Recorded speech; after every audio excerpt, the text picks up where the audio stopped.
और जितने बड़े बड़े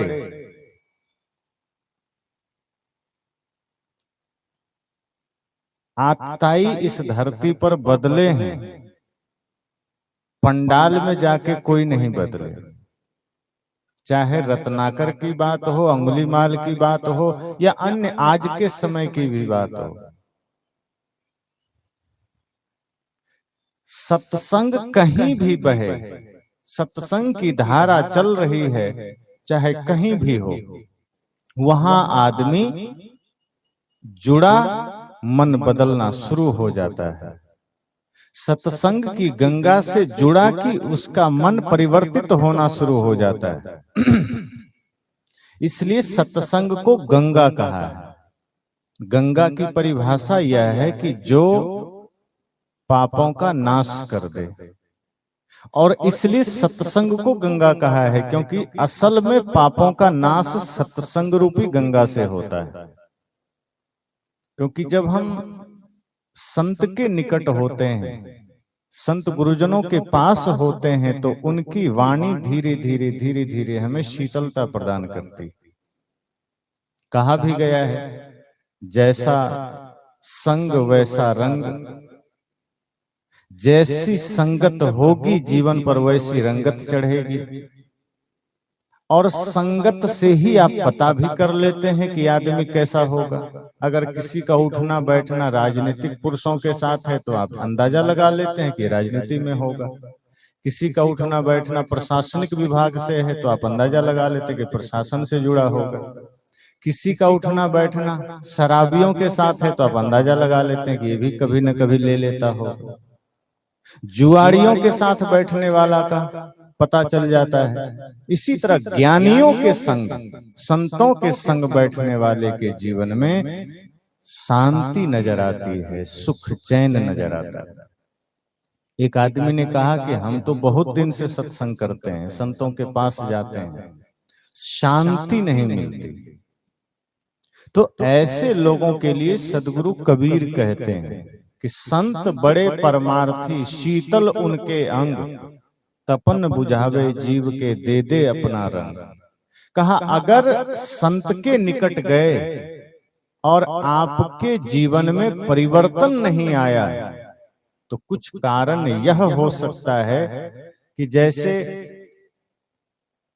आप गंगा नदी गए स्नान के लिए, अब नाम तो गंगा नदी है और उसमें पानी सूख जाए तो नहा पाएंगे? नाम तो है गंगा, लेकिन जल नहीं है तो नहाएंगे कैसे? आपको दवा लेनी है और दवा दुकान में जाएं और पूरा दुकान खाली हो, ऊपर लिखा हो दवा की दुकान, तो क्या लेकर आएंगे? कपड़े की दुकान में जाएं, कपड़ा लिखा हो कपड़े की दुकान हो, कपड़ा ही ना हो तो क्या लेंगे? संत कहते हैं कि जिसके जीवन में अगर खुद शांति है, विनम्रता है, परमार्थ है, त्याग है, आप उसके पास जाएंगे तो मिलेगा, तो उसका प्रभाव पड़ेगा। और यदि नहीं है, ऊपर से सिर्फ लेबल लगा है, तो क्या मिलेगा? तब फिर ईर्ष्या मिलेगी, द्वेष मिलेगा। आज ये हो रहा है कि आप ज्यादातर जाएं तो बाहर से तो साधु बहुत मिल जाएंगे, पर वहां बैठेंगे तो राजनीतिक चर्चा, पारिवारिक चर्चा, ये ठीक नहीं, वो ठीक नहीं, वो गलत, वो सही, दुनिया भर की बुराइयां सामने आ जाती है। आप वहां के क्या लेने गए थे? आप वहां से शीतल होने गए थे, शांति लेने गए थे। सदगुरु कहते हैं नहीं, जो परमार्थी हैं, जो त्यागी हैं, वैरागी हैं, सच्चे संत हैं, वो आपको और भारी नहीं बनाते, वो आपके चित्त को बोझिल नहीं बनाते, वो आपको हल्का करते हैं। और वो आपको ऐसा भी नहीं है कि दास बनाते हैं। सच्चे संत हमें मालिक बना देते हैं कि आपके भीतर है सामर्थ्य। जैसे कोई दिया बुझा हो और उस दिए को जलाना हो, तो या तो हम दूसरा दिया लेकर आते हैं, तो जब दूसरा दिया उस बुझे हुए दिए से सटा देते हैं, उसका स्पर्श करा देते हैं और ज्योति इसकी उसमें चली गई तो क्या इस दिए की ज्योति खत्म हो जाती है? बल्कि इससे आप लाखों दिए का स्पर्श करा के जला सकते हैं। क्यों? क्योंकि जिसमें ज्योति है, जिसमें उससे हजारों हृदय को रोशन किया जा सकता है। जिसके हृदय में ज्ञान है, जिसके हृदय में शीतलता है, वो हजारों लोगों के जीवन में शीतलता ला सकता है। और जिसमें नहीं है, बुझा हुआ दीपक बुझे हुए दीपक को कुछ नहीं कर सकता है। तो दिया है, वो बुझा हुआ है। जिनका हृदय प्रकाशित है, जिन्होंने स्वयं को है, अगर वहां आप 5 मिनट भी चले जाएंगे तो क्या होगा? जीवन में शीतलता का अनुभव होगा। तो सच्चे संत वे हैं जो आपको भी प्रकाशित कर देते हैं। सच्चे संत वे हैं जो आपको, मन को हल्का कर देते हैं। जो मन में टेंशन है, विकार है, बोझिलपन है। कई बार आदमी कहता है ना, आज बड़ा मन भारी लग रहा है, चिंता है, तमाम प्रकार के कार्यों से मन व्यथित है। लेकिन इस व्यथा के साथ, इस टेंशन के साथ, किसी भी कार्य के भार के साथ आप गुरु के पास गए और आप अपनी बात रखें, उससे पहले गुरु ने ही अपना दुखड़ा सुना दिया कि हमें भी ये समस्या है, ये पीड़ा है, ये दुख है, ये झंझट। अपना दुख रोने पहले उठे रोए। अब कहते हैं ना कि आज संसार की हालत ऐसा है कि हम अपना दुख सुनाने जाते हैं तो सामने वाला पहले ही अपना दुख सुना देता है। हम अपनी पीड़ा रखने जाते हैं, सामने वाला पहले ही अपनी पीड़ा रख देता है। पर सच्चे संत पीड़ा से मुक्त हैं, जो बाहर भीतर सारी पीड़ाओं से मुक्त हैं। अगर आप उनके पास जाएंगे तो सिर्फ समाधान लेकर आएंगे, सिर्फ शीतलता लेकर आएंगे। इसलिए सदगुरु कहते हैं संत बड़े परमार्थी। संत बड़े परमार्थी हैं, छोटे भी नहीं हैं। परमार्थी मतलब जिनका प्रयोजन, जिनका उद्देश्य बड़ा हो, जिनका लक्ष्य बड़ा हो, जो अपने तक नहीं सोचते कि बस मेरा भला हो, मेरा कल्याण हो, मेरा काम बन जाए। जो सच में संत होते हैं वो एक एक व्यक्ति की भला, एक एक व्यक्ति की भलाई चाहते हैं, एक एक व्यक्ति का उद्धार चाहते हैं। जैसे सदगुरु कबीर, क्या कहा उन्होंने? मैं रोवूं इस जगत को। क्यों कहा? अब जैसे कोई आदमी के मन में आ सकती है बात कि हम पुत्र के लिए रोते हैं, कोई पिता के लिए, कोई माँ के लिए, कोई पत्नी के लिए। सदगुरु कबीर कहते हैं मैं रोवूं इस जगत को। तो हम में उनमें क्या फर्क रहा? वो तो हमसे ज्यादा रो रहे हैं कि हम तो 2 ही 4 के लिए रो रहे हैं, पूरा जगत के लिए रो रहे हैं। तो बात इतनी सी है कि 2-4 के लिए वो रो सकते हैं जिनके मन में मोह है, आसक्ति है। पर अगर दायरा बढ़ जाए, अगर जगत के लिए हृदय में पीड़ा है, पूरे संसार के लिए हृदय में खेद है, आंखों में आंसू है, मतलब वो साधारण मोह की बात नहीं है, वो फिर साधारण आसक्ति की बात नहीं है, फिर वो उच्च करुणा की अवस्था है, वो प्रेम के उच्च अवस्था है, जहां सबके प्रति प्रेम है, सबको अपना माना है, सबके प्रति करुणा है। और संत का हृदय तो होता ही संवेदनशील है।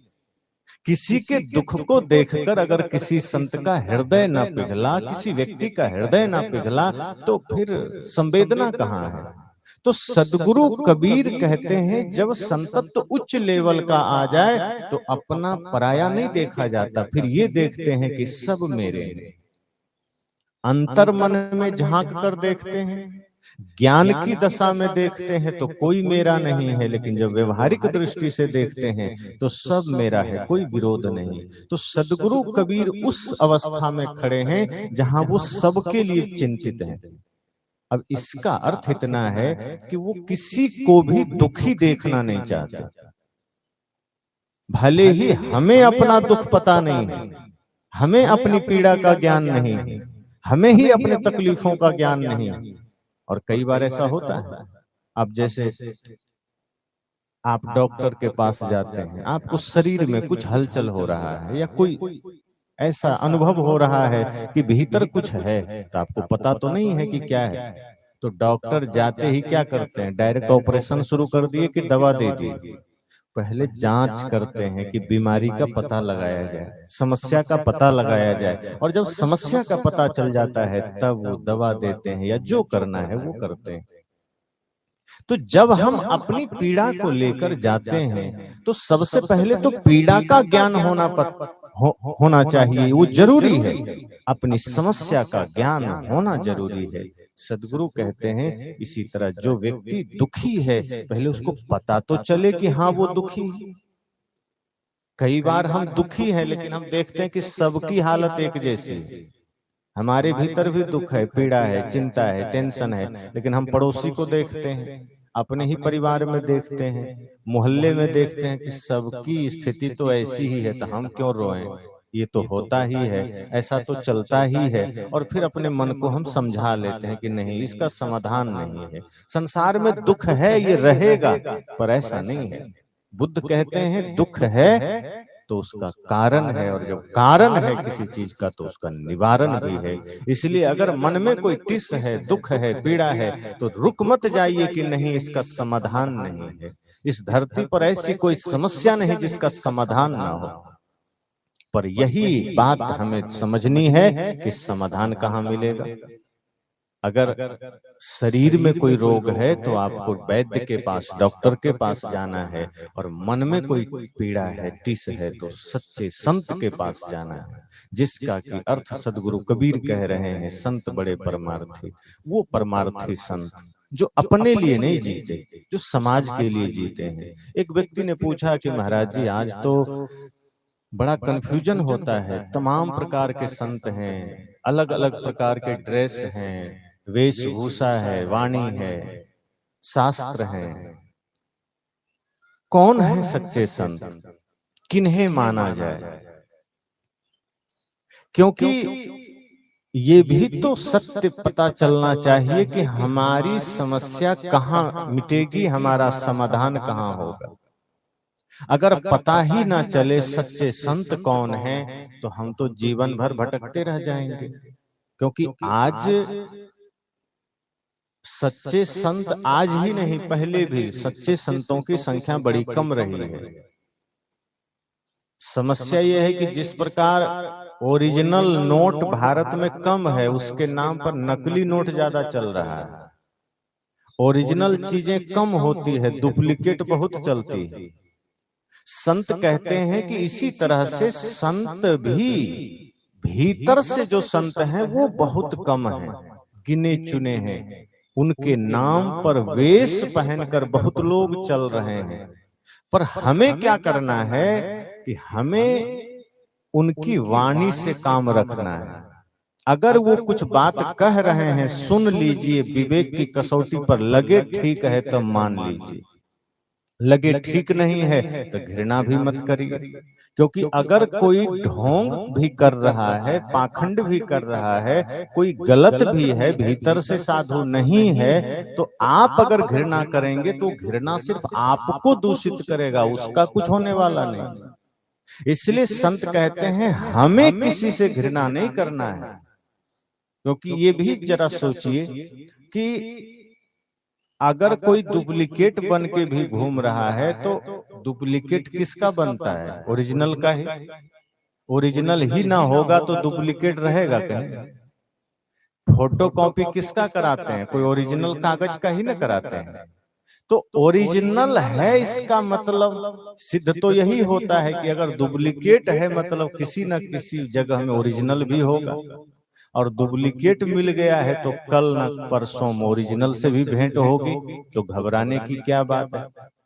वैसे भी हमें द्वार पर अगर कोई आ जाए, बात यहाँ मैं ये कहना चाहता हूं कि हमें किस तरह जीवन में सुख मिलेगा, हमें कैसे शांति मिलेगी, ये हमें देखना है। क्योंकि भीड़ आज बहुत है, जनसंख्या बढ़ी है, भीड़ बहुत है, और हर चीज की भीड़ है, चारों ओर भीड़ है, आप कहीं भी धोखा खा सकते हैं। लेकिन अगर यह बात रहेगी मन में कि हमें अपने विवेक से निर्णय करके ज्ञान को जीवन में उतारना है, और अगर कोई भी रास्ते में मिल गए, कोई द्वार पर आ गए, तो हमें सिर्फ उनकी बातों को गौर करना है, हालांकि आचरण सबसे महत्वपूर्ण विषय है, व्यवहार सबसे महत्वपूर्ण विषय है कि व्यक्ति का आचरण कैसा है, व्यक्ति का व्यवहार कैसा है।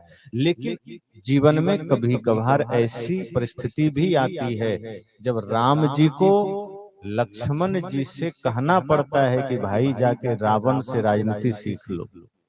कई बार अगर दुष्ट प्रवृत्ति भी है लेकिन कुछ अच्छाई तो उसमें भी होती है। तो सदगुरु कहते हैं अगर सार ग्राही की दृष्टि है आपकी, सार ग्रहण करने का भाव है, तो आप दुष्टों से भी, ढोंग से भी, पाखंड से भी कुछ अच्छा लेकर आएंगे। अगर आपकी दृष्टि मधुमक्खी की है तो आप जहां भी जाएंगे शहद लेकर आएंगे। और यदि हमारी दृष्टि मक्खी की हो गई तो शहद तो दूर की बात है, गंदगी खोजेंगे, जहां गंदगी मिली बैठ जाएंगे। तो गंदगी तो हमारे भीतर आएगी ना, दूसरे का क्या होगा, गंदगी तो रहेगी संसार में, वो हमें बदलना है। संत कहते हैं अगर जीवन में शांति चाहिए तो आप दुनिया का हिसाब मत लगाना, अपने मन का हिसाब लगाना कि आपको शांति चाहिए, आपको आनंद चाहिए, तो किसी भी बात में कुछ अच्छाई निकाल लेना।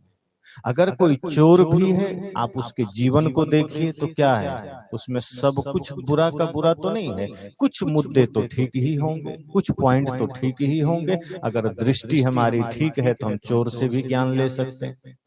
और कितने ऐसे ऋषि मुनियों की कहानी है जो दुष्टों से, पापियों से भी ज्ञान लेकर आए हैं। तो जो लेने वाला है वो दुष्ट से भी ज्ञान ले लेता है, और नहीं लेना है तो बढ़िया सिद्ध संत में भी बुराई निकाल लेता है।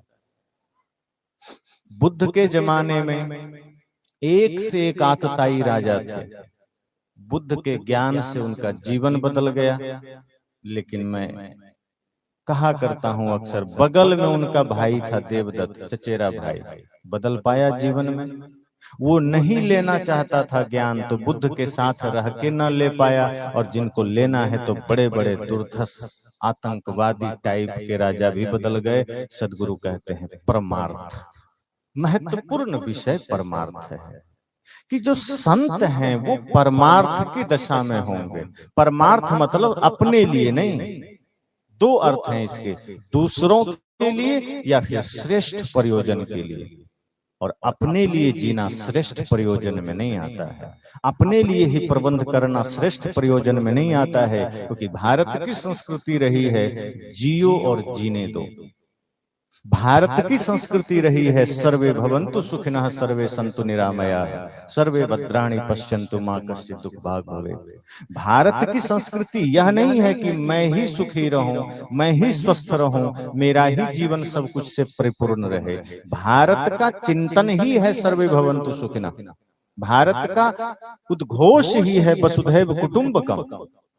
वही बात सदगुरु कहते हैं कि हम जिस भारत भूमि में जन्म लिए हैं, सौभाग्य है हमारा कि हम उस मिट्टी में जन्म लिए हैं जहाँ की मिट्टी भी परमार्थ की मिट्टी है, त्याग की मिट्टी है, बलिदान की मिट्टी है, ज्ञान की मिट्टी है, तपस्या की भूमि है। और मानवता की मांग भी यही है, इंसानियत की मांग भी यही है कि हमारे जीवन में परमार्थ हो। और अगर हम सुखी होना चाहते हैं, शांत होना चाहते हैं, फिर ऐसे परमार्थी संतों का संग करें। तो सवाल उठता है कि सच्चे संत हमें क्या देते हैं? पहली बात तो सच्चे संत भौतिक रूप से कुछ नहीं देते, ना हमारी कोई गारंटी लेते हैं। अगर कोई कहते हैं कि तुम्हें कुछ नहीं करना है, तुम्हें जो करना है घर में करते रहो, गाली देते रहो, लड़ते रहो, झगड़ते रहो, नशा करते रहो, हमको दक्षिणा दे तो हम यहाँ बैठे बैठे तुम्हारा कुंडली बना के मोक्ष भेज देंगे, तो वहां से सहजे गांठी बांध के हटने की जरूरत है, क्योंकि आप फंस रहे हैं। ये बाहर संभव नहीं है तो भीतर शांति में संभव है क्या? अभी मैंने उदाहरण दिया डॉक्टर का, आपको कोई दिक्कत है, कोई फोड़ा हो गया है, गांठ हो गई है, या कोई और दिक्कत आ गई है, डॉक्टर के पास जाएं और डॉक्टर कह दे कि तुम फीस जमा कर दो, ऑपरेशन का खर्चा जमा कर दो और घर चले जाओ, हम अपने ही शरीर में ऑपरेशन भी कर लेंगे और हम ही दवा खा लेंगे, तुम ठीक हो जाओ। संभव है? समस्या आपके शरीर में है, डॉक्टर अपना ऑपरेशन करेगा। कि घर बैठे आपका इलाज कर देगा, या डॉक्टर कह दे तुम घर जाओ, दवा हम टाइम से खा लेंगे, ठीक हो जाएंगे आप। यही आज के गुरु कह रहे हैं, पहचान यहीं से कर लीजिए कि तुम्हें कुछ नहीं करना है। तुम तो जैसा जी रहे हो 2 नंबर काम करके, 2 नंबर जीवन जी करके, चोरी, गाली, निंदा, हिंसा, छल, कपट, ईर्ष्या, द्वेष, जीते रहो। मुझे दक्षिणा देते रहो, मैं तेरा कल्याण यहीं लिखता रहूंगा। तुम्हें नर्क भी होने को होगा तो हम स्वर्ग में भेज देंगे। ये संभव नहीं है। स्वर्ग का मतलब ही है मन की निर्मलता। स्वर्ग का अर्थ ही है जहां आचरण की पवित्रता हो, जहां विचार और व्यवहार की पवित्रता हो। सदगुरु कहते हैं इसलिए सबसे पहली बात तो आपको ही करना है। गुरु आपको गारंटी नहीं देंगे। बुद्ध ने क्या कहा था? अपदीपो भव, अपना दिया खुद बनो, भीतर प्रकाशित हो। हम सिर्फ सूत्र दे सकते हैं, सच्चे संत आपको रास्ता बता सकते हैं। सच्चे संत आपको मार्ग दिखा सकते हैं कि ये है रास्ता सत्य का, ये है रास्ता धर्म का, ये है रास्ता शांति का। चलना आपको पड़ेगा। मैं तो चल लिया, मैं तो चल करके आगे आ गया हूं, अब मैं फिर से आपके बदले थोड़े चल लूंगा। सच्चे संत गारंटी नहीं लेते, वो आपके भीतर प्रेरित करके आपको उस अवस्था में ले आते हैं कि आप चलिए, आप पालेंगे। आपको भूख लगी है, भोजन आपको करना पड़ेगा। घर वाले या आयोजक या कोई भी क्या कर सकते हैं? बना देंगे, थाली में परोस देंगे, और ज्यादा करेंगे चम्मच से लेके मुख में डाल देंगे। इससे आगे कुछ कर पाएंगे? और मुख में डालने के बाद भी आप कहें कि नहीं हम चबाएंगे भी नहीं, तब तो घर वाले चबा के भी तो नहीं दे देंगे कि चलो हम चबा के दे देते हैं। और चबा के भी दे दिए तो पचा के तो नहीं दे देंगे ना। सदगुरु कहते हैं आप भौतिक जगत में जब आप इतना नहीं कर सकते किसी के बदले, तो आध्यात्मिक जगत में मुक्ति ऐसे मिलेगी, शांति ऐसे मिलेगी नहीं। शांति का मार्ग ही है मन का निर्मल हो जाना, और ये हमें खुद करना है। इसलिए संतों ने हमें बार बार कहा है कि जो परमार्थ, जो त्याग, जो शांति संत गुरुजन के जीवन में है, वो हमें भी धारण करना पड़ेगा। तो जब परमार्थी संतों का संग हम करते हैं तो वो हमें कहीं बांधते नहीं है, वो हमें बोझिल नहीं बनाते, और सच्चा गुरु कभी शिष्य नहीं बनाते। हम श्रद्धावश उनको गुरु मानते हैं कि ये मेरे गुरुदेव हैं, लेकिन जो सच्चे संत होते हैं वे क्या कहते हैं? पारस में अरु संत में बड़ो अंतरो जान, वो लोहा कंचन करे गुरु कर ले आप समान। जो सच्चे संत है वे कहते हैं नहीं तुम में हम में कोई भेद नहीं है, देह भाव का भेद है, भीतर से तुम भी शिव हम भी शिव, शिवो हम यही मंत्र देते हैं कि तुम भी शिव हो मैं भी शिव हूं, भिन्नता कहाँ है? सच्चा गुरु आपको भी शिव तत्व से मिला देते हैं, आपको भी ब्रह्म से मिला देते हैं कि आप भी ब्रह्म हैं। सच्चे संत आपके अहंकार को भी पुष्ट नहीं करते। सच्चे संत आपको भीतर से प्रकाशित कर देते हैं कि नहीं, ज्ञान के उजाले में देखिए ये तन का, धन का, रूप का मिथ्याभिमान गिर जाएगा। अभिमान होता ही झूठी चीजों का है, सत्य का क्या अभिमान होगा? अभिमान उस चीज का होता है जो मेरा है ही नहीं। पहला सूत्र यही याद रखिएगा। अगर मन में कभी किसी बात को लेकर हल्का सा भी गुरूर है, हल्का सा भी दंभ है, समझ जाना ये मिथ्या चीज है, ये मिथ्या है, इसका क्या गुरूर करना। जो छूटने वाला है, जो बटने वाला है, मिटने वाला है, ये उसका गुरूर है। और सत्य तो सदा से हृदय में है, उसका गुरूर हो नहीं सकता। जहां प्रकाश है वहां अंधेरा टिक नहीं सकता, जहां सत्य है वहां अहंकार टिक नहीं सकता। इसलिए सदगुरु ने कहा कि परमार्थी संत अगर मिल जाएं, सच्चे संत अगर मिल जाएं, तो समझना कि बहुत बड़ा सौभाग्य है। यह तन विष की वेलरी, गुरु अमृत की खान, शीश दिए जो गुरु मिले तो भी सस्ता जान। गुरु सदगुरु कबीर ने मानो ऐसा कहा हो, और किसी आदमी के भीतर ये भाव पैदा हुआ कि शीश दे देंगे तो सस्ता महंगा कौन जाने। अगर गर्दन ही दे देंगे तो सस्ता है कि महंगा है, इसका हिसाब कौन करेगा? तो गुरु कहते हैं समझा नहीं। शीश देने का अर्थ है सारा विकार यहीं रहता है, काम, क्रोध, लोभ, मोह, अहंकार सब इसी में तो रहता है, यहीं चलता है सर कचड़ा। शीश देने का अर्थ है कि जो विकार है वो गुरु के चरणों में चढ़ा देना, और उसके बाद अपना अहंकार सबसे प्रिय है, वो चढ़ता नहीं जल्दी। गुरु कहते हैं ये चढ़ाने के बाद अगर सच्चे गुरु मिल जाए तो सस्ता समझना। तो सदगुरु अगर सच्चे मिल जाएं तो सदगुरु कबीर खुद हमें रास्ता बता रहे हैं कि देर मत करना, फिर जितना जल्दी हो सके अपना दिया जला लेना, अपने भीतर ज्ञान की रोशनी कर लेना, उजाला कर लेना, उसी में जीवन का कल्याण है। वरना बाहरी सारे पद, प्रतिष्ठा, मान, धन, दौलत आपकी व्यवस्था का हिस्सा है, और एक समय ये नहीं रहेंगे। एक समय हमारा शरीर नहीं रहेगा, तब क्या काम आएगा? तब कौन सी दौलत काम आएगी? सदगुरु यह नहीं कहते कि आप बाहरी दौलत छोड़ करके कहीं अकेले खड़े हो जाओ। सदगुरु कबीर रिस्क लेना भी नहीं चाहते। वो जानते हैं कि शरीर जब तक है इसको भोजन भी चाहिए, शरीर हमारी आवश्यकताओं के साथ ही जिंदा रहेगा, कपड़ा भी चाहिए, निवास भी चाहिए, सुविधाएं भी चाहिए। तो सदगुरु कबीर ये थोड़े कहते हैं कि शरीर को कुछ मत सुविधा दो, वे ये कहते हैं कि शरीर को जो सुविधा चाहिए दो, पर इसको सुविधा देते देते देते ये मत भूल जाना कि काल भी साथ में खड़ा है और वो आपको ले भी जाएगा। तो शरीर के रहते रहते यह भी सोच लेना है कि ये मिला क्यों है। आप गाड़ी खरीदते हैं, कोई तो लक्ष्य होता है कि कहीं जाना है। कोई आदमी ये कहेगा कि नहीं, हम कहीं जाने के लिए गाड़ी लिए ही नहीं, बस दरवाजे पर खड़ा रहे और रोज उसमें तेल डालते रहें, पोंछते रहें। इतना काम के लिए कोई गाड़ी लेता है? क्यों लगाएगा 10, 20, 50 लाख रुपए? गाड़ी आप लेते ही हैं सफर के लिए, कहीं दूरी तय करनी हो।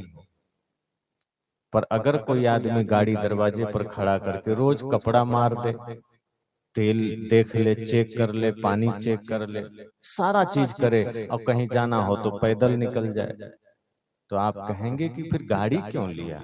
ये गाड़ी यात्रा के लिए है, ये रखने के लिए नहीं है। कोई कहे नहीं हम चलाएंगे तो टायर घिस जाएगा, तो गाड़ी है तो टायर तो घिसेगा ही, चलने के लिए ही तो लिया है।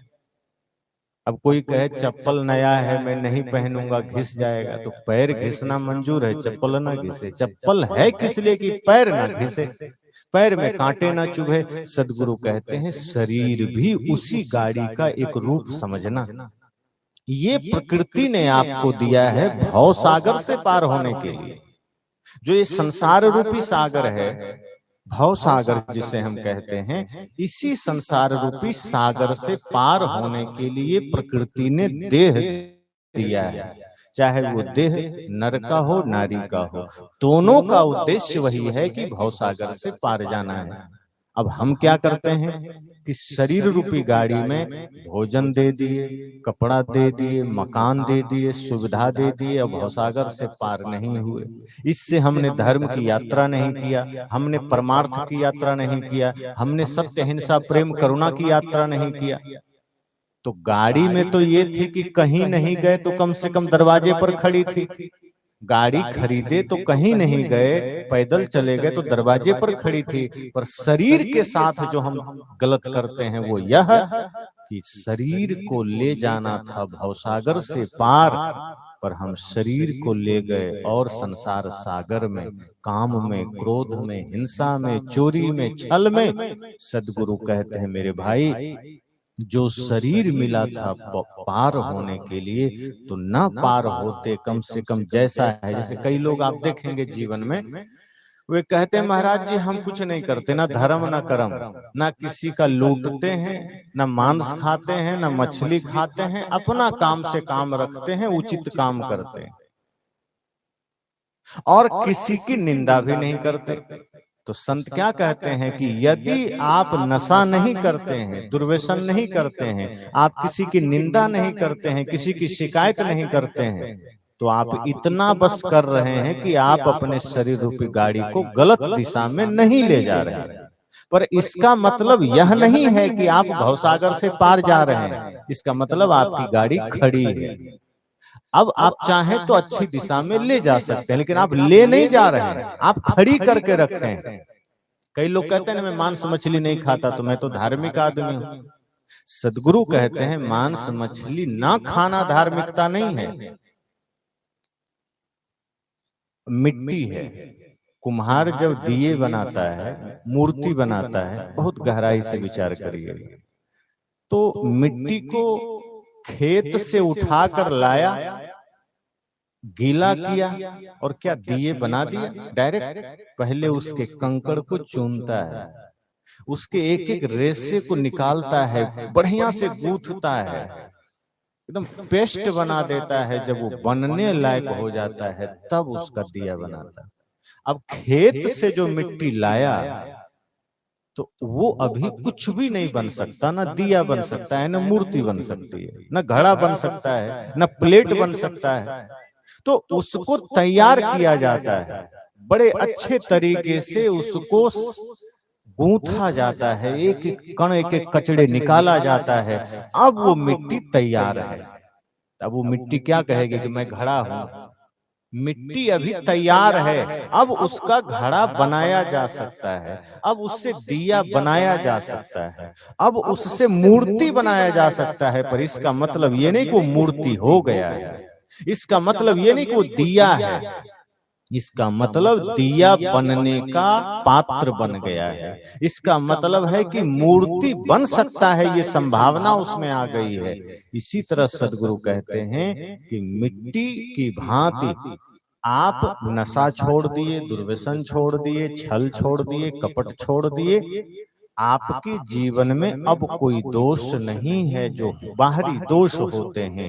तो अब आप वह मिट्टी हैं जिससे अब घड़ा बनने की देर है, जिससे अब दिया बनने की देर है, मूर्ति बनने की देर है। क्योंकि अभी आप सिर्फ पात्र बने हैं, आप मूर्ति नहीं बन गए, आप धर्मात्मा नहीं बन गए। धर्मात्मा बनने के लिए अब आपको चाक पर चढ़ना पड़ेगा, अब आपको ज्ञान के चाक पर चढ़ना है, आचरण के चाक पर चढ़ना है। और अब जब जीवन में प्रेम, सत्य, हिंसा, करुणा के दीप जल जाएंगे तब आप मूर्ति बन गए। क्योंकि अभी तो पात्रता आई है। अब उसी मिट्टी को, जो मिट्टी साफ किया गया, मान लो कुम्हार के मन में यह भाव आ गया कि मैं इसका दिया नहीं बनाऊंगा, मैं इससे घड़ा भी नहीं बनाऊंगा, और कहीं उसका मन बदल गया और उसी मिट्टी से उसने चिलम बना दिया, तब तो बात बिगड़ जाएगी कि नहीं? क्योंकि अब तो वो मिट्टी तैयार है, दिया भी बनाया जा सकता है और गांजा पीने के लिए चिलम भी बनाया जा सकता है। तो अभी हम कहेंगे कि मूर्ति है, मिट्टी है तो दिया नहीं तो चिलम भी बन सकता है, और चिलम बन गया तब कलेजा जलाएगा। सदगुरु कहते हैं अभी आप पात्र बने हैं और पात्रता आई है, और मन कमजोर है तो हो सकता है भ्रम की दिशा पकड़ ले, हो सकता है अज्ञान की दिशा पकड़ ले, हो सकता है शब्दों के जाल में उलझ जाए, हो सकता है व्यर्थ की चिंताओं में चले जाएं। इसलिए सच्चे गुरु का सानिध्य जब मिलता है तब शरीर योग्य बनता है, तब शरीर परमार्थ में जाता है। इसलिए शरीर मिलना पर्याप्त नहीं है। शरीर के लिए जो कुछ भी आप करते हैं करिए सम्यक रूप से, पवित्र रूप से, लेकिन यह ध्यान रखिए कि मिला क्यों है। और यह प्रश्न जब भीतर खड़ा होगा तब चेतना जगेगी। प्रश्न अपने से पूछिए। हम बाहर के सारे प्रश्न करते हैं, बाहर सारे समाधान खोजते हैं, संसार से सवाल करते हैं, लेकिन कभी जब समय मिले, एकांत बैठिए तो अपने से पूछिए कि मैं क्यों हूं, मैं कौन हूं, मैं इस धरा पर क्यों आया, क्या उद्देश्य है इस शरीर का। इतने लाखों करोड़ों लोग, अरबों लोग इस धरती पर जन्म लेते हैं, मिट्टी में मिल जाते हैं, क्या उसी भीड़ का हिस्सा मैं हूं? क्या वही अनंत असंख्य लोग जो जन्म ले लेकर मिट्टी में समा रहे हैं, क्या उसी का हिस्सा मैं हूं? या फिर मुझे उनसे कुछ बेहतर होना है, या फिर मुझे अपने जीवन का उद्देश्य पूरा करना है।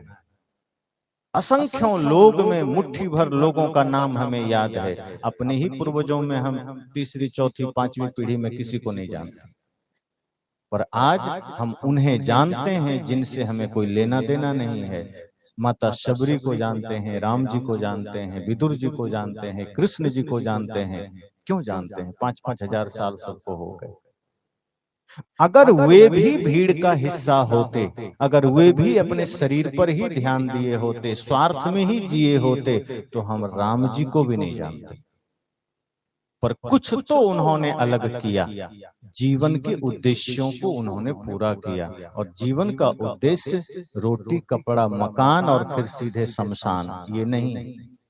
जीवन का उद्देश्य रोटी कपड़ा मकान के साथ साथ अपने आप को ब्रह्म के रूप में प्रतिष्ठित करना भी है, अपने आप को शुद्धतम इंसान के रूप में प्रतिष्ठित करना भी है। साफ शब्दों में कहूं तो ये जीवन सत्य अहिंसा प्रेम करुणा से ओतप्रोत हो जाए, हृदय में करुणा भक्ति जग जाए, प्रेम भक्ति जग जाए, तब सद्गुरु कहते हैं जीवन का उद्देश्य पूरा हुआ। और यही ज्ञान हमें परमार्थी संत से मिलता है।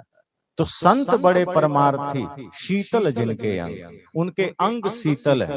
अब अंग शीतल है क्या मतलब शरीर ठंडा नहीं, अंग मतलब उनका व्यवहार, उनका ज्ञान, उनका हर एक, उनका दृष्टिकोण, उनका चिंतन सब पवित्रतम है, शीतलतम है, जिनके निकट जाने मात्र से हमें शांति का अनुभव होता है। बहुत ऐसे संत हैं जो तपस्वी संत हैं, सिद्ध संत हैं। अब जब सिद्ध संत की बात आती है तो चमत्कार वाली बात नहीं है। हमारे मन में ज्यादातर सिद्धि का नाम सुनकर ये आ जाता है कि ऐसा संत जो हाथ हिलाए मिठाई आ गया, हाथ हिलाए कागज रुपया बन गया, हम इसको मान लेते हैं सिद्ध संत। या फिर आग जल रही है उस पर चल दिए, या फिर आकाश में उड़ गए, या फिर पानी पर चल दिए। सदगुरु कबीर या अन्य जितने भी महापुरुष हैं, उपनिषद के ऋषियों ने भी इन व्यर्थ के चमत्कारों का खंडन किया, कि ये वास्तव में चमत्कार नहीं है, ये जादूगरी है। अगर जादू कोई सीख ले तो आप लोग भी कर लेंगे। असली चमत्कार है मीठा बोलना, असली चमत्कार है क्रोध कोई किया और आप प्रेम में जवाब दो। इससे बड़ा चमत्कार कुछ है क्या?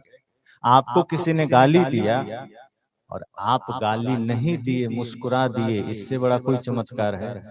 क्योंकि आज ये होता है, अगर एक गाली कोई दिया तो हम गोली देने को तैयार है कि इतना हिम्मत, हमको गाली देगा। घर की बात बता रहा हूं, पड़ोसी की नहीं। पड़ोसी कह दे तब तो हम सीधे आर पार भारत पाक वाला स्थिति पैदा कर देते हैं कि मजाल कैसे हुआ हमसे इस तरह बोलने का। घर में अगर बड़ा भाई आज कुछ कह दे तो छोटा भाई सुनने को राजी नहीं है। सास कुछ कह दे या बहू कुछ कह दे तो एक दूसरे को हम सुनने को राजी नहीं। जेठानी कुछ कह जाए, देवरानी कहती तुम्हारी हिम्मत, तुम मुझे कहोगे? मुझे कहने का अधिकार मेरी माँ को, पिता को या पति को है, तुम कुछ नहीं, अपने में रहो। ये स्थिति हमारे जीवन की है कि अगर कोई हमको कह दिया हम तुरंत रिप्लाई करते हैं, तुरंत जवाब देते हैं। संत कहते हैं अगर किसी ने आपको गाली दिया, किसी ने आपकी निंदा की, किसी ने आपसे झूठ बोला और तब भी आपके मन में शीतलता है, इससे बड़ा चमत्कार कुछ भी नहीं है। बुद्ध तो कहते थे, उनसे किसी ने कहा कि भगवान, लोग कहते हैं आग पर चलना चमत्कार है, लोग कहते हैं जल पर चलना चमत्कार है, क्या आप इसको सही मानते हैं? उन्होंने कहा नहीं, ये तो प्रयास करके कोई भी कर लेगा। असली चमत्कार है जमीन पर चलना, सही तरीके से चलना। आज आदमी जमीन पर चलना नहीं जानता है, आज आदमी जमीन पर ही बैठना नहीं जानता है। आदमी उम्र तो पूरी कर लेता है, पर पूरी उम्र गुजर जाने के बाद भी 50, 60, 80, 90 की उम्र पा जाने के बाद भी धरती पर कैसे चलना है नहीं जान पाता। इसलिए संत कहते हैं कि ये मत सोचना कि ये बाहरी चीजें चमत्कार है, और ऐसे चमत्कार देखकर भीड़ भी हो जाती है। किसी ने भविष्य की बात बता दी, अब भविष्य आया नहीं है लेकिन हमें लगा क्या पता ये सत्य होगा। किसी ने अतीत की बात बता दी, बीता हुआ कल जो बीत चुका है, किसी ने कुछ बता दिया, 2-4 पॉइंट, हमें लगता है नहीं नहीं बता दिया। क्या करोगे जानकर? अगर किसी ने आपका अतीत बता दिया तो क्या मिलेगा, क्या कर लेंगे? इतना ही उन्होंने बताया जो हो सकता है आपसे छिपा था, या फिर आप जानते थे उन चीजों को, उसने भी वही बता दिया, तो जानकारी में क्या वृद्धि हो गई? और अगर जान भी लिए तो क्या अतीत को बदला जा सकता है? तो ये चमत्कार क्यों मानना? सच्चे संत कहते हैं ना भविष्य के तरफ देखना ना अतीत के तरफ देखना, ये दोनों तेरे हाथ में नहीं है, वर्तमान को देखना, क्योंकि यही बनाया जा सकता है, इसे ही संवारा जा सकता है, इसी में आपके जीवन में शांति की संभावना बन सकती।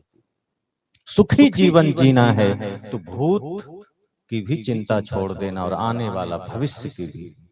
भविष्य आया नहीं, भूत चला गया, क्यों सोचना? तो वर्तमान से जो जोड़ दे, वर्तमान में जो जीवन को जगा दे, सदगुरु कहते हैं वहीं से आप चेत सकते हैं, जाग सकते हैं, वहीं से आप अपने मन पर काम कर सकते हैं। तो वर्तमान समय में सही से चलना यह चमत्कार है। कोई क्रोध किया और बदले में जवाब नहीं दिया, यह चमत्कार है।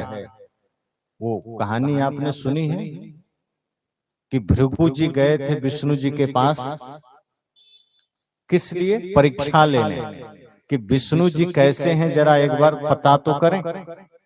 मैं बताता हूं अक्सर कि भृगु जी बड़े तेज आदमी थे, वो जानते थे कि हमको कहां जाना है।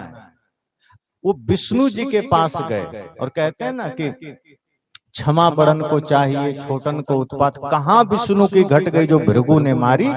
लात। तो भृगु जी लात कहां मारने गए? विष्णु जी के पास।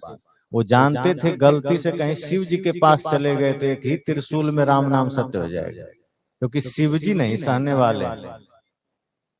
वो किसी और के पास नहीं गए, वो जानते थे विष्णु जी सत्य प्रधान है, सत्य प्रधान है, ये हमको मारेंगे नहीं। फिर भी मन में था कि एक बार परीक्षा ले लें, और गए, लात मारते हैं। तो विष्णु जी ने क्या कहा? झट से उठते हैं, नीचे बैठ जाते हैं, उनके चरण हाथ में पकड़ते हैं, सहलाते हैं, कहते हैं प्रभु मेरे इस कठोर हृदय पर आपका कोमल चरण पड़ा है, कहीं चोट तो नहीं लगी? भृगु जी पानी पानी हो गए, कहा हम आए थे परीक्षा लेने, तो हमारे सोच से भी ऊपर है। चाहते तो वो भी दंड दे सकते थे, चाहते तो वो भी उनका प्रति उत्तर दे सकते थे, सजा मिल सकती थी, पर विष्णु जी ने क्या परिचय दिया? क्षमा बड़न को चाहिए। इंसानियत ऐसे नहीं जगती, चमत्कार ऐसे नहीं होते। चमत्कार बाहर नहीं घटा करते, चमत्कार जीवन में घटते हैं। जब कोई गाली दिया और मुस्कुरा दिए, ये चमत्कार है। जब किसी ने निंदा की और आपने फिर भी प्रशंसा किया, ये चमत्कार है। एक सास अपनी बहू की प्रशंसा करने लगे, ये चमत्कार है। एक बहू अपनी सास की प्रशंसा करने लगे, ये चमत्कार है। दो भाइयों में कभी जीवन रहते बंटवारा ना हो, ये चमत्कार है। बाहर कोई चमत्कार नहीं है। आपको हर हृदय में परमात्मा का दर्शन होने लगे, ये चमत्कार है। और आप अपने बच्चों को ऐसी शिक्षा दो कि आपके बच्चे श्रवण कुमार, भगत सिंह, चंद्रशेखर आजाद बन जाएं, ये चमत्कार है। आपके बच्चियां लक्ष्मीबाई, मीराबाई बन जाएं, ये चमत्कार है। सदगुरु कहते हैं अगर चमत्कार सच में चाहिए तो ये प्रेरणा देना बच्चों को। आज हम अपने बच्चों को बहुत सारी प्रेरणाएं दे देते हैं। संत वो नहीं जो सिर्फ हमें मोक्ष की बात बता दें, ईश्वर की बात बता दें। संत वो हैं जो आपको आपके व्यवहारिक जीवन को, सामाजिक जीवन को, पारमार्थिक जीवन को, यहाँ तक राजनीतिक जीवन को भी सुंदर बना दें, सुंदर होने की प्रेरणा दे दें। घर से लेकर के बाहर जहां जाओ, सच्चे संत आपको देवालय बना देते हैं कि आप जहां जाओ वही देवालय है, वही शिवालय है, वही सिद्धालय है। बाहर कहीं भी कदम रखो, मन इतना निर्मल हो, इतना पवित्र हो कि वही आपके लिए मंदिर हो। और जब मंदिर में पवित्र भाव से हम जाते हैं तो वहां गलती नहीं करते। ये अलग बात है कि आजकल चोर मंदिर में भी चोरी कर लेता है। अब कोई चोर ही है तो उसका क्या कहना है। अब देखो ना, आजकल घटनाएं सुनने को आती है, सुनने में आती है कि चोर गया भगवान का मुकुट चुरा लिया। अब वो चोर है, उसको इतना भय नहीं है कि भगवान का मुकुट चुराएंगे तो कुछ पाप हो जाएगा। वो इतना मजबूत इरादे लेकर जाता है कि भगवान का मुकुट भी चुरा लेता है। अब जिसको गंदा ही मन रखना है वो तो मंदिर में भी गंदा रहेगा। अब अयोध्या में राम जी का जन्म स्थान है, तो क्या जितने लोग वहां हैं सब धर्मात्मा हैं? नहीं है ना। मथुरा में कृष्ण जी का जन्मभूमि है, सब धर्मात्मा हैं, बल्कि उनके जन्म स्थान पर मस्जिद बना हुआ है। और इससे दुर्भाग्य क्या हो, वृंदावन में सब धर्मात्मा हैं। आप जितने भी तीर्थ हैं सब अनुभवी बैठे हैं, जाएं आप, वहां जितने बिजनेस करने वाले लोग हैं, छोटा से बड़ा, वो सब लूटने बैठे हैं। उनको पता है कि मैं तीर्थ में हूं तो मुझे धर्म में जीना है, मुझे सत्य में जीना है। उनका एक ही ध्येय है कि यहाँ जो आएगा किसी तरह जेब काटनी। उनको भगवान से डर नहीं कि मैं भगवान के धाम में बैठा हूं तो सेवा कर लूं, उचित मुनाफा ले लो। रिक्शा वाला, होटल वाला, रेस्टोरेंट वाला, यहाँ तक गाइड, सब चारों तरफ से कि नया आदमी आया, हाँ ये फंस सकता है। वो बैठा है वहां जहां आप आस्था से जा रहे हैं। आप ये सोच के जा रहे हैं हम तो कृष्ण की भूमि में जा रहे हैं, ये तो धर्म की भूमि है, प्रेम की भूमि है, भक्ति की भूमि है, यहाँ का क्या कहना। पर वहां बैठा हुआ आदमी सोच रहा अच्छा एक और आया, इससे कुछ माल मिल जाएगा। किराया 10 रुपया है, कितना भाई? 50 रुपया। अब आप अनजान है, दे दिए। वो क्या किया, कृष्ण की भूमि में बैठकर आपकी जेब काट लिया। आप होटल में गए, हमको एक दिन ठहरना है, रेंट कितना है? 700 रुपया। आपसे कितना बोला? 1500 रुपया। कृष्ण की भूमि में बैठा है, आपको ठग रहा है, उसको डर नहीं है। तो मैंने कहा अगर किसी की प्रवृत्ति ही बुरी है तो वो भगवान के मंदिर में बैठ के भी पाप करेगा, लेकिन अगर हमारा मन ही निर्मल हो जाए, हमारा मन शुद्ध हो जाए, तो हम जहां जहां जाएंगे वो जगह मंदिर बनते चला जाएगा। मन गंदा हो तो मंदिर जाके भी, मंदिर में नहीं गए लेकिन मन निर्मल है तो जहां जहां कदम पड़ेगा वो तीर्थ बनता जाएगा, जहां जहां बैठोगे वो मंदिर बनता जाएगा। इसलिए तो सदगुरु कबीर ने कहा था कि मोको कहां ढूंढे बंदे, मैं तो तेरे पास हूं। ना पानी में, ना पत्थर में, ना ब्रह्मांड आकाश में, खोजी हो तुरंत मिल जाऊं पल भर की तलाश में। वे कहते हैं बाहर खोजोगे और मन गंदा है तो नहीं मिलूंगा, शर्त यह है कि निर्मल मन कर लो। और ये बात सदगुरु कबीर ही नहीं कहते, राम जी भी कहते। किसी ने राम जी से कहा, और कहा नहीं, राम जी के पीछे भाग रहा था, राम जी के पीछे दौड़ रहा था। सबको राम चाहिए, राम की तलाश सबको है, तो राम के पीछे दौड़े जा रहा था। राम जी मुड़कर देखे कि एक आदमी मेरे पीछे चला आ रहा है। कौन हो भाई? आपका भक्त हूं, आपको पाना चाहता हूं। तो राम जी ने कहा लौट जाओ, मुझे नहीं पा सकोगे। उस आदमी को लगा अब तो आपको देख लिए हैं, निकट आ गए हैं, अब अगर हम जोर से छलांग मारे तो आपसे भी आगे कूद जाएंगे। आप कहते हैं फिर भी नहीं पा सकोगे, अब तो हम आपको पकड़ लेंगे। राम जी ने कहा कि घर से तुम चलकर तो आए हो, इतनी दूरी तय भी कर लिए हो, पर अब जो 10 फीट का फासला बचा है ये जन्म जन्म तक बना रहेगा, अब तुम मुझे नहीं पा सकते। उस आदमी ने कहा ये तो बड़ी अनर्थ की बात है, इतना मेहनत से आपके पीछे दौड़ रहा हूं, आपका नाम जपते हुए आ रहा हूं, आप कहते हैं मिल न सकूंगा, तो उपाय क्या है? आपसे कौन मिल सकता है? राम जी ने कहा देखो मुझे पाने के लिए दौड़ने की आवश्यकता नहीं, मुझे पाने के लिए अयोध्या आने की आवश्यकता नहीं है, मुझे पाने के लिए मेरे पीछे भी आने की आवश्यकता नहीं है। तो क्या करना पड़ेगा? कहा सच में मुझे पाना चाहते हो, सच में राम को उपलब्ध होना चाहते हो? कहा प्रभु पूरी दुनिया चाहती है, मैं भी चाहता हूं। तब क्या कहा राम ने? निर्मल मन जन सो मोहि पावा, मोहि कपट छल छिद्र न भावा। कि अगर मन तुम्हारा निर्मल है, पवित्र है, तो जहां तुम बैठे हो वहां मैं खुद उपलब्ध हो जाऊंगा। और मन गंदा है तो अयोध्या घूम लो, काशी घूम लो, रामेश्वरम चले जाओ, मैं ना मिल सकूंगा। मुझसे मिलने की शर्त ही है निर्मल मन। और इसी बात को सदगुरु कबीर कहते हैं कि जब निर्मल हो जाता है मन, जब पवित्र हो जाता है मन, तो भागना नहीं पड़ता, दौड़ना नहीं पड़ता, कहीं जाना नहीं पड़ता, जहां हो वहीं प्रकट हो जाता है। सदगुरु कबीर का एक और दोहा है, आप याद करिए कि कबीर यह मन शीतल भया, जैसे गंगा नीर, पीछे पीछे हरि फिरे, कहत कबीर कबीर। वे कहते हैं मन निर्मल तो कर लो, कुछ और करने की जरूरत नहीं है। मन निर्मल करो, ये आपके हाथ में है। राम कहाँ मिलेंगे, कृष्ण कहाँ मिलेंगे, कबीर कहाँ मिलेंगे, बुद्ध कहाँ मिलेंगे, ये चिंता छोड़ दो। आप क्या कर सकते हो? आप इतना ही कर सकते हो जो आपके हाथ में है, कि आप अपने मन को निर्मल कर सकते हो। अब निर्मल की बात आती है तो कैसे करें? कौन सा सरफ है जिससे मन निर्मल होगा? कपड़े में दाग है तो सरफ है, साबुन है, आला है, रिन का। शरीर में कोई दाग है, साबुन है, एक से एक साबुन है। बाल साफ करने के लिए शैम्पू है। ये मन निर्मल होने का तात्पर्य क्या है? मन को धोएं कैसे? तो सदगुरु कहते हैं वही, मन धुलता है ज्ञान से, गुरु धोबी शिष्य का पड़ा, साबुन सिरजनहार, सुरति शिला पर धोइए निकसे ज्योति अपार। वे कहते हैं मन जो धुलता है वो बाहर नहीं धुलता, वॉशिंग मशीन में डालने का व्यवस्था मन के लिए नहीं, वो कपड़े की है। तो मन कैसे धुलेगा? सदगुरु कहते हैं सुरति शिला पर। जब आप गुरु के वचनों में सुरति लगाते हैं, ध्यान लगाते हैं, मन एकाग्र करते हैं, तब सदगुरु रूपी धोबी हमारे मन को, हमारे विचार को, हमारे आचार को ज्ञान के साबुन से धोते हैं, निर्मल करते हैं। मन ज्ञान से धुलता है। और मन की निर्मलता का मतलब है जब किसी के लिए कटुता न रह जाए। कैसे पता चलेगा मन निर्मल हो गया?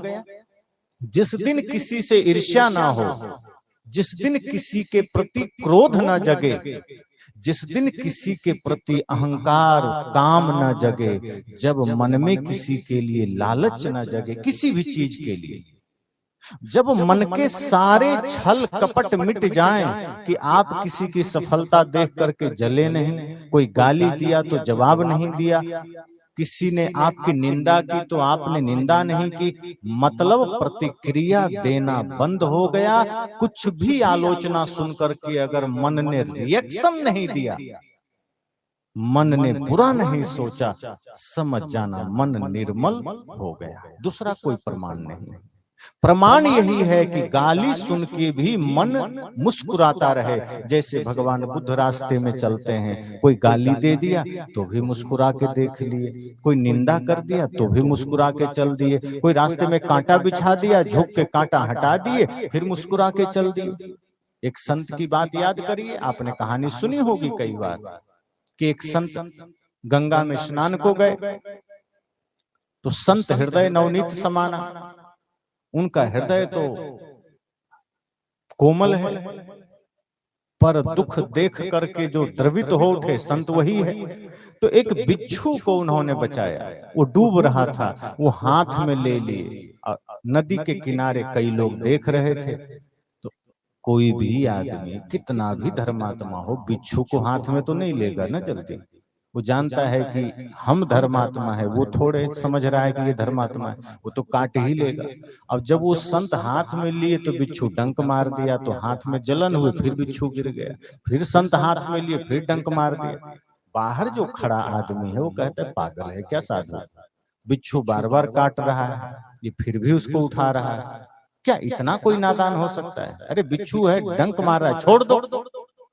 लेकिन संत बार बार फिर हाथ में उठाते। ऐसे ही 5-6 बार किया। दर्द से तो, पीड़ा से तो परेशान हो गए, लेकिन अंततः उन्होंने बिच्छू को नहीं छोड़ा, हाथ में लेके किनारे में रख दिया। उस आदमी ने कहा, महाराज जी आप पागल हो गए, शरीर से प्रेम नहीं है। कहा प्रेम तो है। कहा फिर ये बिच्छू आपको पीड़ा पहुंचा रहा है, बार बार आपको काट रहा है, और आप फिर हाथ में उठा रहे हो। संत ने कहा पहली बार में तो मुझे भी लगा कि छोड़ दूं, पर मुझे एक बात याद आ गई कि वो नादान है, बिच्छू है, और वो डंक मारना उसका स्वभाव है। तो मैं ये सोचा कि जब वो बिच्छू होकर अपना डंक मारना नहीं छोड़ रहा है, हम साधु होकर अपना बचाना क्यों छोड़ दें? हम अपना करुणा का स्वभाव क्यों छोड़ दें? हम प्रेम का स्वभाव क्यों छोड़ दें? वो तो बिच्छू है, स्वभाव ही है डंक मारना, वो तो मारेगा। अगर हम उसके हिसाब से धर्म करने लगे तो फिर धर्म तो खत्म हो जाएगा। कि कोई चोर मेरे सामने आया तो हम उसके सामने चोर बन जाएं, कोई अहंकारी आया तो हम भी अहंकारी बन जाएं।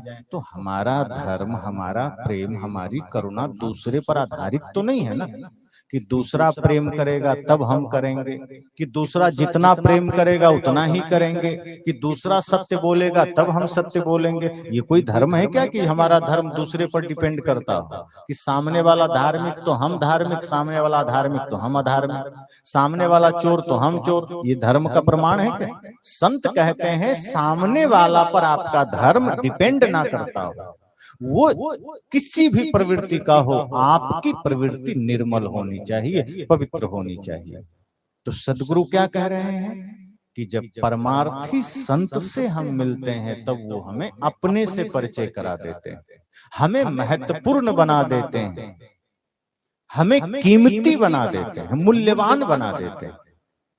हीरा खदान से निकलता है, कोई कीमत नहीं होती, तरासा जाता है तब कीमत हो जाती।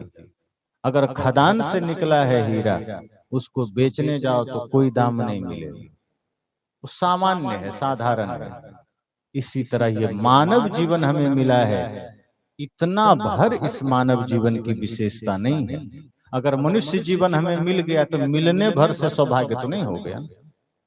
इसको तरासा जाए, इसको सजाया जाए, संवारा जाए। जैसे बाहरी रूप रंग को हम संवार करके सुंदरता हासिल करते हैं, सदगुरु कहते हैं वो तो फिर भी मिट सकता है, मिट जाएगा।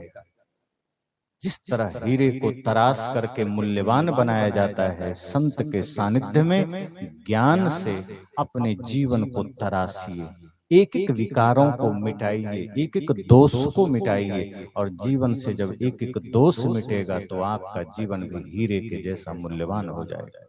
आपका मूल्य बाहरी पद से नहीं बनेगा, वो कुछ देर के लिए है। आपका मूल्य बाहरी धन की पहचान से नहीं बनेगा, आपका मूल्य आपके रूप से भी नहीं बनेगा।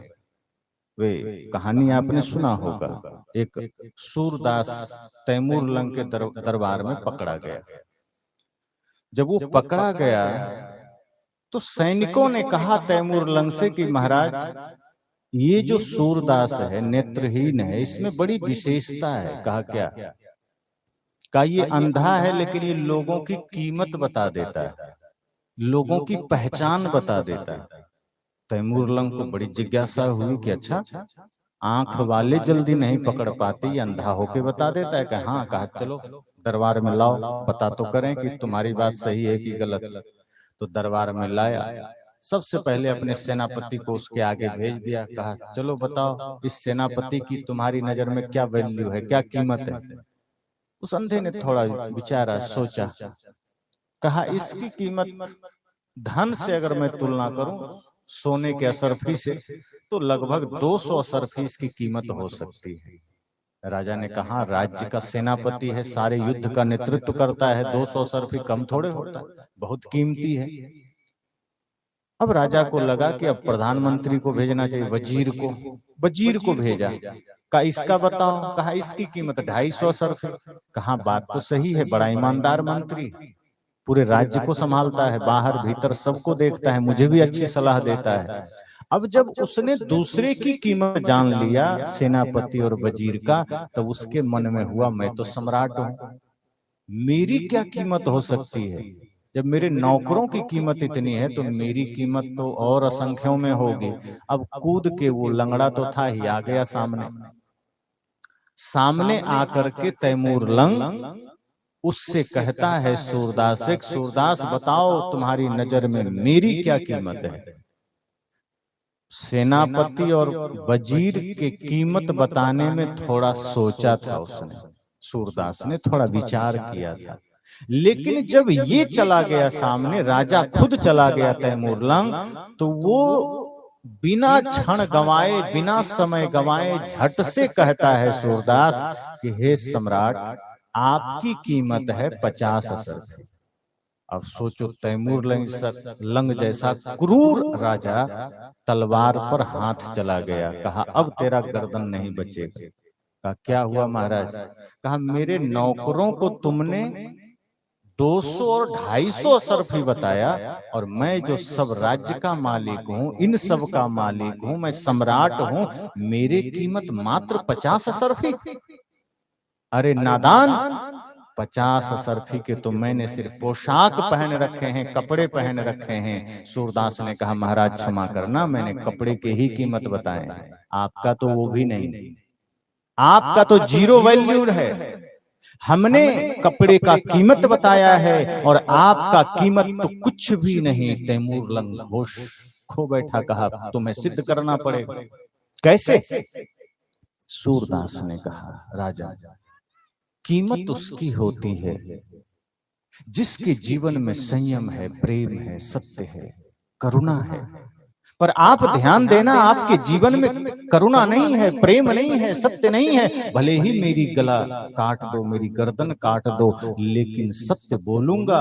और सत्य यह है कि तुम्हारा जीवन हिंसा पर खड़ा है, तुम्हारा जीवन अत्याचार पर खड़ा है, तुम्हारा जीवन लूट मार पर खड़ा है। और जिसका जीवन हाय हत्या लूट मार पर खड़ा हो, उसकी कोई कीमत नहीं होती है, उसका कोई मूल्य नहीं होता।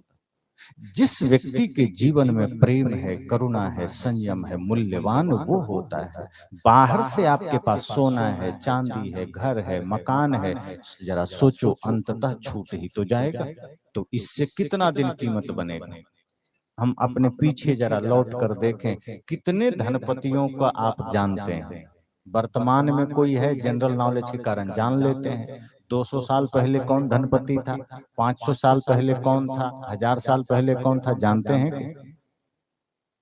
इतिहास की किताबें पढ़ के कोई याद कर ले खोजबीन करके तो अलग बात है, पर हम जानते किनको हैं? सबरी को रहती कहाँ थी? टूटी झोपड़ी में। जानते किनको हैं? विदुर जी को, कहाँ रहते थे? छोटी सी कुटिया में। जानते किनको हैं? कबीर साहब को। जानते किनको हैं? भगवान बुद्ध को। और कब जानने लगे? जब बुद्ध महल छोड़ के जंगल आ गए। मीराबाई को कब से जानने लगे? जब उसने अपना सब छोड़ करके फकीरी धारण कर लिया। सदगुरु कहते हैं इसलिए आपके जीवन का मूल्य तय होगा आपके आचरण से। धन आपके सुविधाओं के लिए है, व्यवस्थाओं के लिए है, उसको नकारा नहीं जा सकता, उसके बिना कुछ नहीं हो सकता। जीवन के बाहर की एक भी व्यवस्था बिना धन के नहीं हो सकता। लेकिन यह ध्यान रहे कि धन मार्ग है, मंजिल नहीं है। मंजिल तो धर्म है, मंजिल तो सत्य है, मंजिल तो प्रेम है। हम धन को मंजिल मान लेते हैं। इसलिए मैंने कहा संत बड़े परमार्थी। जब ऐसे परमार्थी संत के सानिध्य में हम जाते हैं तो शीतलता जो उनके पास है ज्ञान की, प्रेम की, वो हमें भी शीतल कर देते हैं। तपन बुझावे जीव का, जो तपन है, जैसे अभी गर्मी चालू हो गई, गर्मी की जो तपन है, पंखे चला कर रखे हैं, हम शरीर को शीतल कर रहे हैं। पर जो क्रोध की वजह से, ईर्ष्या की वजह से, संसारिक दुखों के वजह से जो मन की तपन है, मन की पीड़ा है, जो मन का दुख है, और जितने भी लोग बैठे हैं कभी ना कभी आप डिप्रेशन में जरूर जाते होंगे, किसी न किसी बात को लेकर टेंशन में जरूर जाते होंगे, मन जरूर तपता होगा। उस वक्त बाहर की कोई चीज आपको अच्छी नहीं लगती होगी, एसी भी चला के मन का तपन ठीक नहीं होता होगा। सदगुरु कहते हैं उसी समय सच्चे संतों की बातें, उनका ज्ञान हमारे तपता हुआ मन को शीतल करता है। इसलिए परमार्थी संत से जुड़िए, ताकि उस क्षण में जब आपसे कुछ बुरा हो सकता है, क्योंकि जब व्यक्ति डिप्रेशन में होता है तो सबसे ज्यादा बुरा कुछ करने की संभावना तभी बनती है। जब आप टेंशन में होते हैं उसी समय भूल की संभावना बढ़ती है। इसलिए गुरु संतों की बातों को कभी भी हृदय से अलग मत कर देना। जो परमार्थी संत हैं, विवेकी संत हैं, उनका ज्ञान आपके जीवन का संबल बनेगा। और आपके व्यक्तित्व के सुधार और निखार में सहायक बनेगा। जैसे शरीर ब्यूटी पार्लर में जाता है तो सुंदर बनकर आता है, पर वो सुंदरता 2-3 घंटे की होती है। पर जब हम गुरु संत के पास जाते हैं, वहां से हमारे विचार सुंदर बनते हैं, मन सुंदर बनता है, व्यवहार सुंदर बनता है, और ये जन्म जन्मांतर के लिए बनता है, ये 2 घंटे का नहीं होता। इसलिए अगर जाना है तो गुरु संत या सत्संग रूपी ब्यूटी पार्लर में बैठिए, तब सदगुरु का वह ज्ञान जो वो खुद परमार्थ रूप में जी रहे हैं हमें भी देंगे। तो मैंने कहा कि जब सच्चे संत का सानिध्य मिलता है, और सच्चे संत कौन? जो हमें हमसे मिला दे, जो हमें हमसे परिचय करा दे, जो हमें हमारे मन की निर्मलता में सहायक बना दे। वे कहते हैं करना आप ही को है, हम कर नहीं देंगे, हम मार्ग बता देंगे, हम सिर्फ आपको दिशा दे देंगे कि हाँ ये ठीक है, आप जा रहे हैं। जैसे कोई आदमी कमरे में बंद हो, अंदर से उसने छिटकिनी लगा रखा हो या सांकल लगा रखा हो, ताला लगा रखा हो, और बाहर से भी लगा हो, तो कोई आदमी क्या कर सकता है? बाहर का खोल देगा, अंदर जाके खोल पाएगा? तो क्या कर सकता है? वो रास्ता बताएगा कि देखो दरवाजे में बीच में एक सांकल होगा, ऊपर छिटकिनी होगी, तुम आगे बढ़ो, इस विधि से उसको खोल लो। तो बाहर जो व्यक्ति खड़ा है उसने आपको सिर्फ रास्ता दिया है, खोला कौन? आपने। सदगुरु कहते हैं भीतर जो मन के द्वार बंद हैं, जहां ज्ञान प्रवेश नहीं करता, शांति प्रवेश नहीं करती, जो अविद्या का पर्दा है, अज्ञानता का पर्दा है, वो मैं बता सकता हूं कि कैसे मिटेगा, मन कैसे निर्मल होगा, ये सूत्र बता सकता हूं। करना आपको है, चलना आपको है। डॉक्टर के पास जाएंगे, डॉक्टर आपका इलाज कर देगा, लेकिन आगे दवा आपको खानी है, संयम आपको करना है, देखभाल आपको करना है। गुरु हमें हमारे मन का ऑपरेशन कर देते हैं ध्यान के द्वारा, शब्दों के द्वारा, लेकिन निरंतर उस मन को निर्मल बनाए रखने की जिम्मेदारी हमारी है। क्योंकि एक दिन की निर्मलता से काम तो नहीं बनेगा। एक दिन हम धार्मिक बन जाएं, हम 2 दिन धार्मिक बन जाएं, जैसे नवरात्रि में 9 दिन सब लोग धार्मिक हो जाते हैं ज्यादातर लोग, और सावन महीना आएगा तो पूरा 30 दिन धार्मिक हो जाएंगे, और रामनवमी में भी 2-3 दिन हो जाते हैं। बिहार में छठ पूजा होता है, वहां लोग 3 दिन हो जाते हैं। बाकी समय हम लोग निकलते हैं तो वहां गलियों में चारों तरफ बकरा काट कर छील कर टांगे रहते हैं, जो मांस खाने वाले लोग। और जैसे ही नवरात्रि चालू होती है, लगता है जैसे कि हम कोई देवलोक में आ गए। कहीं ना अंडा है, ना मुर्गी है, ना बकरा है। छठ पूजा में भी सब साफ सुथरा पानी से धो करके फूल पत्ती लगा देते हैं। तो कई बार मैं सोचता हूँ कि अगर ये अच्छा है तो इस समय हटाया क्यों गया?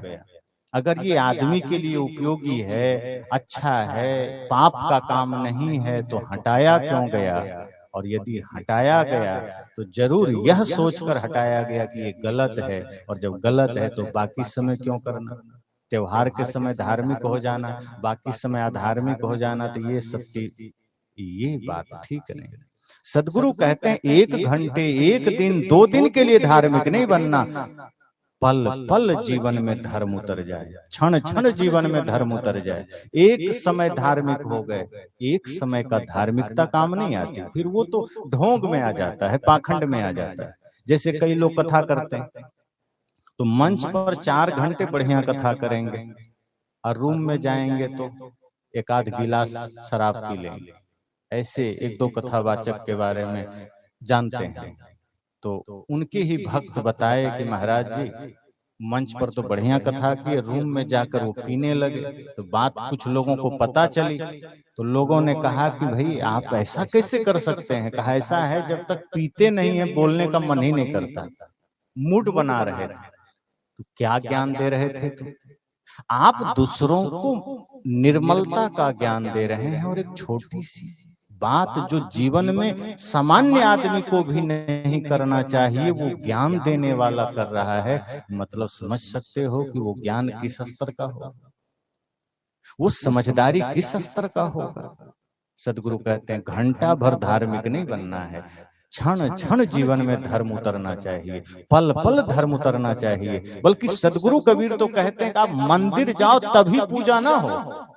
मंदिर जाने का मन है जाओ, बड़े शौक से जाओ, कोई दिक्कत नहीं, पर आप अपने मन को इतना निर्मल कर लो कि अगर सड़क में झाड़ू लगाओ तो आपका सड़क में झाड़ू लगाना पूजा हो जाए। आपका मन इतना निर्मल हो जाए कि आप भगवान के भोग के लिए जो प्रसाद बनाते हैं सिर्फ वही प्रसाद ना बने, वही पूजा ना बने, आप अपने सास ससुर पति भाई बहन बेटे के लिए भी भोजन बनाओ तो इतनी निष्ठा, इतने प्यार, इतना समर्पण से बनाओ कि परिवार के लिए सास ससुर पिता माता पति के लिए बना हुआ भोजन भी प्रसाद बन जाए, वही आपकी पूजा बन जाए। अगर आप दुकान जा रहे हो, बाजार जा रहे हो, इतना मन निर्मल रख के जाओ कि सदगुरु कहते हैं ना कि जहां जहां डोलो सो परिक्रमा, जो कुछ करो सो पूजा। आपका डोलना भी परिक्रमा हो जाए, कुछ करना भी पूजा हो जाए। ये ज्ञान है, ये जीवन है, ये हो गया समझो सब हो गया। फिर कुछ रहे ना रहे, बाहर का तो बदलता रहेगा, संसार बदलता रहेगा, पर भीतर अगर आपने सत्य को धारण कर लिया तो जिस घर में है उससे बड़ा देवालय कुछ नहीं। आपका घर घर मंदिर बन जाए। सदगुरु कबीर इस बात में भरोसा नहीं करते कि आपको अलग से कहीं मंदिर बनाना है। वे कहते हैं अलग से नहीं, ये पूरा जगत मंदिर बन जाए ऐसा प्रयास करो। वो मंदिर से हमें हटाते नहीं है। कई लोग कहते हैं कबीर साहब तो मंदिर का विरोधी हैं, वो सबसे बड़े सपोर्टर है। वो तो कहते हैं पूरा घर संसार मंदिर बन जाए, हर कोई देवता बन जाए, सब घट मेरो साईया। वो तो कहते सब में परमात्मा है ये जानो, सिर्फ मंदिर में ही परमात्मा है ये नहीं जानना, सब में परमात्मा है। ये हर घर हर आंगन भगवान का मंदिर बन जाए, फिर देखो आनंद कैसे नहीं बरसेगा। तो हम अलग मंदिर बना लिए, बाहर हम कचरा घर बना लिए। कहते हैं कहीं अलग छोटा मंदिर बनाने का अर्थ है कि बाहर कहीं मंदिर नहीं, बाहर कहीं भगवान नहीं। हमने भगवान को मंदिर में कैद किया। कहे मंदिर बनाओ आस्था के लिए, कुछ देर ध्यान सत्संग के लिए, लेकिन असली मंदिर पूरे घर को बनाओ, घर को भी मंदिर जैसा बनाओ। एक एक दूसरे में भगवान ही देखो। तो सच्चा संत हमें मंदिर बनने और मंदिर होने की प्रेरणा देते हैं, भगवान होने की प्रेरणा देते हैं। सदगुरु कबीर का ज्ञान तो उस स्तर का है कि वो हमें स्वर्ग और नरक से भी ऊपर का बात बता देते हैं। वे कहते हैं कि तुम अच्छा कर्म करोगे, हो सकता है जो लोग बताते हैं स्वर्ग चले जाओगे, पर कितना दिन स्वर्ग में रहोगे, फिर नरक में जाओगे, फिर मानव जीवन में आओगे, फिर स्वर्ग, फिर नरक, फिर मानव जीवन। सदगुरु कहते हैं इस झंझट से मुक्ति चाहते हो तो क्या करना होगा, मुक्ति की साधना करो, मोक्ष की साधना करो, इस स्वर्ग नरक भूल जाओ। मोक्ष की साधना सदगुरु कबीर बताते हैं कि क्यों जन्म मृत्यु के चक्कर में पड़ना, क्यों स्वर्ग नरक के चक्कर में पड़ना। अरे सदगुरु संत का ज्ञान हृदय में उतारो, मन निर्मल करो, सीधे मोक्ष को पा जाओ। ना जन्म, ना मृत्यु, ना स्वर्ग, ना नरक, सदा के लिए अनंत शांति अनंत आनंद में आ जाओ। क्यों झंझट में पड़ना। तो ये सदगुरु कबीर का ज्ञान है कि तपन बुझावे और के दे दे अपना रंग। वो अपना रंग दे करके, अपना ज्ञान दे करके, सानिध्य दे करके हम सबके तपन को, हम सबके पीड़ा को, हम सबके उष्णता को हरण करते हैं। लेकिन हमें राजी होना पड़ेगा। अगर हम पीड़ा में हैं और हम राजी नहीं हैं तो सदगुरु फिर कुछ नहीं कर सकते। सदगुरु अगर ज्ञान के थपेड़े मारे तो हमें समर्पित होना पड़ेगा। संत अगर हमें ज्ञान के ठोकर दें तो हमें समर्पित होना पड़ेगा। अगर ठोकर से डर के भाग गए तो टेढ़ापन बना रह जाएगा। कुम्हार की भांति सदगुरु हमें तोड़ना नहीं चाहते। जैसे कुम्हार जब घड़े को पीटता है तो दूर से कोई देखेगा तो क्या समझेगा कि खुद से बनाया, खुद से पीट रहा है, पर निकट आएगा तब पता चलेगा कि नहीं, एक हाथ अंदर लगा रखा है ताकि वो टूट ना जाए। सीधा करना है, गोल करना है। सदगुरु यही करते हैं, प्रेम का। एक स्पर्श हमें पहले ही दे देते हैं और ऊपर से अनुशासन का थप्पड़ भी देते हैं, ताकि जीवन सुंदर बन जाए, जीवन महत्वपूर्ण बन जाए, और जो मैं हूं वही ये हो जाए। यही ज्ञान ब्रह्म ऋषियों का है, उपनिषद का है। मैं अक्सर कहा करता हूं कि ब्रह्म ऋषि वे हैं जो ब्रह्म का ज्ञान देते हैं। उपनिषद के ऋषियों ने यही ज्ञान दिया। जब उन्होंने कहा अहं ब्रह्मास्मि, तो सबके मन में प्रश्न खड़ा हो गया। जो बात सदगुरु कबीर करते हैं, उपनिषद के ऋषि कर रहे हैं पहले ही। सदगुरु कबीर कहते हैं ना कि आप ही परमात्मा हैं, तो लोग कहते हैं हम कैसे परमात्मा हो जाएंगे। सदगुरु कहते हैं परमात्मा हो मतलब संभावना है, जीवन निर्मल बना लो, हो जाओ। पर यही बात उपनिषद के ऋषि कह रहे हैं, अहं ब्रह्मास्मि। तो लोग कहते हैं ये बात समझ में नहीं आई। आप परमात्मा हैं, अहं ब्रह्मास्मि, मैं ब्रह्म हूं, तो हम सब कौन हैं? तो ऋषि कितने उदार हैं। वे क्या कहते हैं कि तुम नाचीज हो, छोटे हो, नीच हो, नहीं, तत्त्वमसि, जो मैं हूं वही तुम हो, कोई भेद नहीं। तो भेद किस चीज का है? भेद सिर्फ और सिर्फ अभी हमारे संग और हमारे बाहरी पर्दे का है। अगर हमने मन को निर्मल किया तो भीतर से फिर सब वही हो जाएंगे। इसीलिए ऋषि कहते हैं अयम आत्मा ब्रह्म, ये आत्मा ब्रह्म है। बस करना क्या है कि अगर मेहंदी के लालिमा को देखना है तो घिसना पड़ेगा, पत्थर में आग देखना है तो घिसना पड़ेगा। अगर भीतर परमात्मा को जानना है तो मन को भी सूरती शिला पर रगड़ना पड़ेगा। मन पर जो कचरा जमा है, इसी वजह से हमें अपने परमात्मा भाव का पता नहीं है, अपने ब्रह्म होने का पता नहीं है। इसलिए हम अपने को नाचीज मान बैठे हैं, तुच्छ मान बैठे हैं, माया का कठपुतली बन गए हैं हम। सदगुरु कहते हैं अपने को ज्ञान के, ध्यान के सूत्र में जरा लाओ, मन को गुरु के सानिध्य में जाकर जरा मांझो। मन मांझोगे तो पता चलेगा आप भी ब्रह्म हैं। नर नारायण है और नारी नारायणी है, कोई भेद नहीं।